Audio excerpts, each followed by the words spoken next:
Nochmal von meiner Seite herzlich willkommen. Mein Name ist Mohammed Saleh, auch vom Palästina-Komitee. Ich werde Sie heute mit meinen Dolmetschkünsten sozusagen begleiten. Da ich das ja nicht hauptberuflich tue, bitte ich Sie auch um ein bisschen Großzügigkeit mit mir. Sollte ich den einen oder anderen Detail dann vielleicht nicht 1:1 übertragen. Wir wollen Sie nicht zu lange hier spannen auf die Folter, weil es natürlich mit Übersetzung wird alles doppelt so lang. Deswegen versuche ich es ein bisschen zusammenzufassen und möglichst schnell zu übersetzen. Ich hoffe, dass am Ende auf jeden Fall alle die Inhalte dieses Vortrags gut reflektiert mitnehmen können. Und jetzt übergebe ich einfach schnell zu unserem Gast, Abunimah. Danke. Good evening. Guten Abend. I must admit that I studied German for several years, and despite studying German in depth, I understand the language a little bit. Normally, the more you study German as a foreigner, the less you know. So, because it gets too complicated. So I can say that after that excellent introduction by Amina Salah, I can go home now because there's nothing left for me to do. Okay. I just say that I want to thank the Palestine Committee and all those who made this visit to Munich possible. I should say that I met Mohammed Saleh last year in Stuttgart at a very important conference, and I see a few friendly faces who were present in Stuttgart. And what was important about the conference in Stuttgart is it was, as far as I know, the first time that there was here in Germany a conference focusing on a one-state solution, bringing together many speakers, including Ilan Pape and Mazen Qumsiya, who I believe will be in Munich tomorrow, and many others. And I was very happy at that conference to be invited to Munich and to be here today. Also schönen guten Abend. Ich habe vielleicht ein bisschen Deutsch gelernt in der Vergangenheit, aber ich muss auch sagen, je tiefer man einsteigt in die deutsche Sprache, umso schwieriger wird es, sie zu verstehen, weil das Dinge immer komplizierter werden. Nach der wunderbaren Einführung von Amina könnte ich jetzt nach Hause gehen, weil sie hat viele wesentliche Dinge gesagt. Vielleicht nochmal am Schluss eine Bemerkung. Letztes Jahr habe ich Mohammed Saleh hier in Stuttgart kennengelernt auf einer sehr wichtigen Konferenz zu dem Thema Einstaaten-Lösung. Da waren viele wichtige Referenten da, wie Ilan Pape oder Mazen Qumsiya. Und ich kann heute auch viele vertraute Gesichter wiedererkennen, die damals dabei waren. Ich bin also sehr froh, hier mit Ihnen heute zu sein. At this moment in the history of the conflict in Palestine, I think we are reaching a historic turning point where it is becoming very clear to the whole world what the obstacle is. And it is not, as we are often told, that Palestinians have been refusing peace or Palestinians have been unwilling to make peace.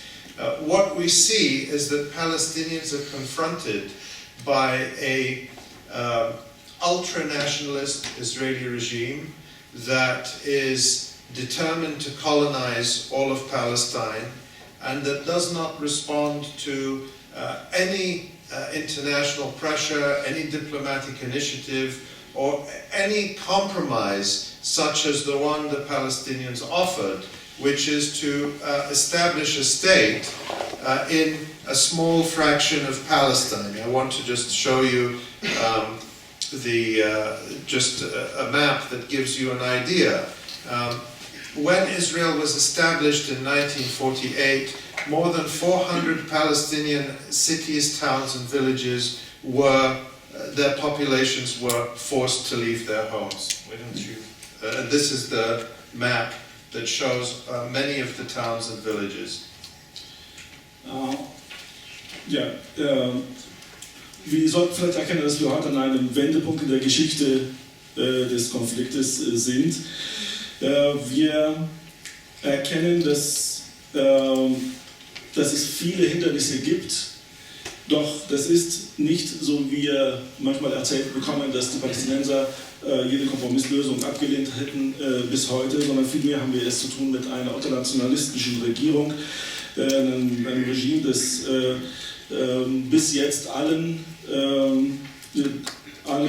Vorschläge abgelehnt hatte, das jede Art von Kompromisse abgelehnt hatte. Das Regime in Israel hat selbst eine Zwei-Staaten-Lösung abgelehnt und bis jetzt unmöglich gemacht. Wir können hier sehen, beispielsweise anhand dieser Karte, dass früher sehr viele Menschen in Palästina lebten in vielen Dörfern und kleinen Städten. Die kann man ja hier sehen auf der Karte. Überall, wo diese Punkte sind, das sind ehemalige palästinensische Dörfer und Städte, in denen Menschen gelebt hatten vor 1948. So, Palestinians offered Israel the historic compromise to accept a state in just the West Bank and Gaza Strip, which are just 22% of historic Palestine. Die Palästinenser haben ja einen historischen Kompromiss angeboten eigentlich, indem sie akzeptiert hatten, einen Staat zu gründen auf nur 22% der Gesamtfläche Palästinas, auf der Westbank und im Gazastreifen.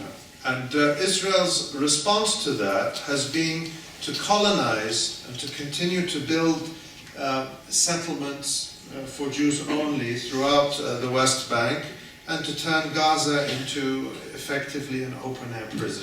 Die israelische Reaktion darauf war, dass sie mit der Kolonisierung der Gebiete, die später ein palästinensischer Staat bilden sollten, weitergemacht haben, sodass heute wir haben heute also ein zerstückeltes Westjordanland und einen Gazastreifen, ein belagertes Gazastreifen.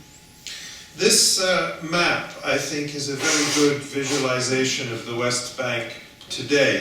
It was made by a French artist, and what it shows is how the remaining land of the West Bank has been broken into pieces, separated from each other by Israel, surrounded by Israeli settlements and walls and settler roads. But he depicted it as an archipelago, as islands in the sea, which makes it look quite pleasant. Diese Karte zeigt sehr eindrucksvoll, wie die Situation in den palästinensischen Gebieten heute ist. Das hat ein französischer Artist, also ein Künstler, erstellt. Der hat es jetzt etwas positiv verpackt. Er hat es aussehen lassen wie ein Archipel mit verschiedenen kleinen Inseln umgeben von Wasser, aber da wo jetzt eben Wasser ist, das sind genau die Ländereien, die von der israelischen Regierung bzw. von der Siedlungen und deren Straßennetz beansprucht werden.